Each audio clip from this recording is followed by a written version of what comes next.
Od čeličana do proizvođača aviona, Jugoslavija je nekada imala najmoćnije fabrike koje su zapošljavale desetine hiljada radnika, izvozile robu širom sveta i bile simboli tehnološkog napretka socijalističkog samoupravljanja. Danas mnogi od tih giganata više ne postoje, ali njihovo nasljeđe ostaje duboko urezano u kolektivnoj memoriji regiona. U nastavku predstavljamo najmoćnije fabrike u bivšoj Jugoslaviji, one koje su dominirale tržištem, prednjačile u inovacijama i ostavile neizbrisiv trag. Đuro Đaković, Slavonski Brod, Hrvatska. Fabrika Đuro Đaković, osnovana 1921. godine, bila je jedna od najznačajnijih tačaka industrijalizacije u Jugoslaviji. Od male radionice za potrebe železnice izrasla je u višesektorsku industrijsku grupaciju, posebno poznatu po proizvodnji oklopnih vozila, tenkova, železničkih vagona, mostova, kotlova i teške mehanizacije. Proizvodili su tenk M84, modernizovanu verziju sovjetskog T-72 koji se izvozio u zemlje poput Kuvajta. Oklopne transportere i borbena vozila korišćena u JNA, ali i prodavana inostranim kupcima, industrijsku opremu za energetski i rudarski sektor i još svašta nešto. Fabrika je imala sopstvene razvojne pogone, ispitne centre i visokotehnološku opremu za to vreme. U vrhuncu razvoja i svog poslovanja zapošljavala je oko 12.000 ljudi i bila je jedan od najvećih izvoznika teške opreme iz Jugoslavije. Danas ova firma i dalje postoji, međutim podeljena je u više zasebnih celina sa znatno manjim kapacitetima, ali sa ambicijom da zadrži industrijsku tradiciju i obnovi ugled u sektoru odbrane i železničke opreme. Idemo dalje. Na drugom mjestu ove naše liste našla se Zastava iz Kragujevca, odnosno iz Srbije, automobilski ponos Jugoslavije. Zastava je bila više od fabrike. Bila je nacionalni simbol modernizacije, industrijskog razvoja i tehnološkog suvereniteta. Osnovana davne 1853. godine kao vojno-tehnički zavod za potrebe tadašnje Kneževine Srbije, kroz decenije je evoluirala u jedan od najvažnijih industrijskih sistema u Jugoslaviji. Prvi put se kao automobilski proizvođač pojavljuje 1953. godine, kada sklapa licencu sa italijanskim Fiatom. Prvo vozilo, Zastava 600, bilo je domaća verzija legendarnog Fiata 600, poznat kao Fića, i označilo je početak automobilske industrije u Jugoslaviji. Ovaj automobil je postao automobil mase, pristupačan običnim građanima. Zatim Zastava 101, odnosno Stojadin, porodični automobil dizajniran i proizveden u više od 1,2 miliona primjeraka. Zatim tu je bila i Jugo, odnosno Zastava Koral, koji se izvozio čak i u Sjedinjenim Američkim Državama, gdje je uprkos kritikama postao kultni automobil. U svojim zlatnim godinama, kasne 70. i 80. Zastava je imala godišnju proizvodnju veću od čak 230.000 automobila i zapošljavala je više od 50.000 radnika, uključujući radnike u satelitskim pogonima širom Srbije i Jugoslavije. Dakle, veoma ozbiljna priča. Na trećem mjestu ove naše liste našla se čuvena Prva petoletka iz Trstenika, Srbija.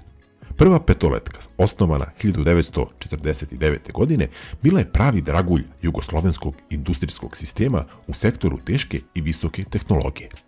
Ime je dobila po prvoj petogodišnjoj privrednoj strategiji SFRJ, a njena specijalnost bila je proizvodnja hidraulične i pneumatske opreme, pumpi, ventila, sistema za energetiku, rudarstvo, transport i odbranu itd. U svom zenitu, Prva petoletka je imala više od 25.000 zaposlenih i izvozila u više od 70 zemalja svijeta. Ove brojke su zaista impresivne, kada pogledamo i današnje vreme, a kamoli u to vreme. Bili su jedni od vodećih izvoznika mašinskih komponenti u SSSR, Indiju, Egipat, Kinu i zapadnu Evropu. Njihovi proizvodi bili su ugrađeni u sovjetske železnice i elektrane, zatim u indijski svemirski program, onda u brodove i tankere proizvedene u Jugoslaviji, hidroelektrane, industrijske pogone širom Bliskog istoka itd. Zahvaljujući sopstvenom razvoju i stručnim kadrovima, Prva petoletka je bila izuzetno inovativna. Posjedovala je istraživački institut, sisteme za obuku stručnjaka i specijalizovanu visoku tehničku školu u Trsteniku. Dakle, bila je pionir digitalne kontrole mašina u kasnim 80-ima. U doba kada se o izvozu pričalo kao o neophodnostima, ova fabrika je izvozila više od 60% svoje proizvodnje, što je bilo izuzetno čak i po tadašnjim standardima. Danas ova fabrika i dalje postoji, ali sa znatno manjim kapacitetom. Gorenje, Slovenija. Gorenje je jedna od retkih jugoslovenskih industrijskih priča sa srećnim nastavkom i impresivnom transformacijom. Osnovani su 1950. godine u istoimenom selu Gorenje. Fabrika se preselila zatim u Velenje, gdje se brzo razvila u jednog od najvažnijih proizvođača bele tehnike u istočnoj Evropi.